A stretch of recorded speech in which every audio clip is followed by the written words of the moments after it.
Hey, this is Chris from Rekkid Talk. We've got 5 more records in 5 more minutes from 5 more states of the United States. We're getting close to running out of states, but we're not quite there yet. So we're picking up the story with South Dakota. South Dakota was an extremely difficult state, and I basically had to compromise in order to do South Dakota. And so this is Paul Westerberg's 1999 album, Suicane Gratification. And of course, you're saying, well, Paul Westerberg, he's from Minneapolis. That's in Minnesota.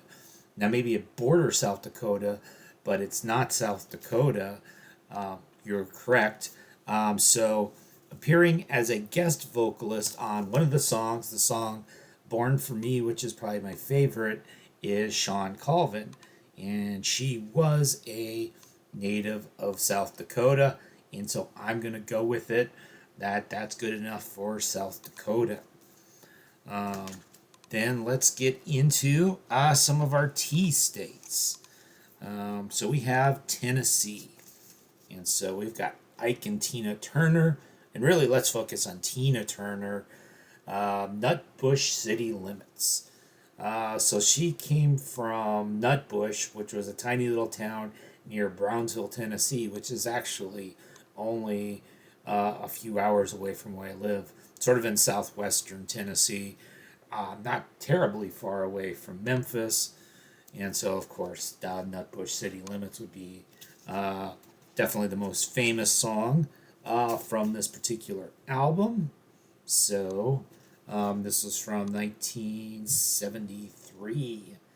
Now, another state with a T is the good old state of Texas. And so we've got Joe Ely. Uh, you might call him Joe Ellie or Joe Eli, but he goes by Joe Ely. This is the 1978 album Honky Tonk Masquerade. And so, like my uncle's like a huge fan of his. So kind of came up with the outlaw country scene, sort of your not standard Nashville's elements of country and rock and lots of other stuff. I heard an interview with him. He hates the term alt country, but this is a pretty cool album that I got of his from back in the year 1978. We'll go with outlaw country because I think he doesn't mind being called that. All right, well, that takes us to letter U, Utah.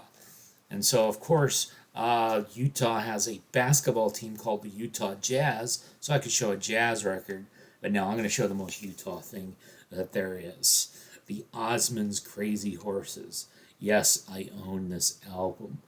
And of course, you've got, I don't know which Osmond's which. Donnie's probably the littlest one and stuff. And they're wearing silly costumes and rainbows, and this was from 1972. And the reason why I got this, I found it for $1, and I had been hearing from people that, oh, this is like the Osmond Secret hard rock heavy psych album. It's not like teeny bopper like all the other ones, and I got it. And I'll be honest, I was disappointed. If anybody out there wants the Osmonds Crazy Horses, you should talk to me, and I would probably give it up to you pretty easily. And so that takes us to V. V is for Vermont, the Green Mountain State. And so I could either show you some Grace Potter and the Nocturnals, or I could show you probably Vermont's most famous musical act, Fish. So you can see I have, wow, it's a double record, and it used to be back in their heyday. It was used for like $13.99. And my basic recommendation to you, if you're thinking about picking up a Fish studio album, the older the better. So this is like the weird stuff that like Trey Anastasio was writing when he was a college student, and there's like the whole weird little Stonehenge sort of thing going on. We're almost 5 minutes in, so Fluffhead, and see you next time.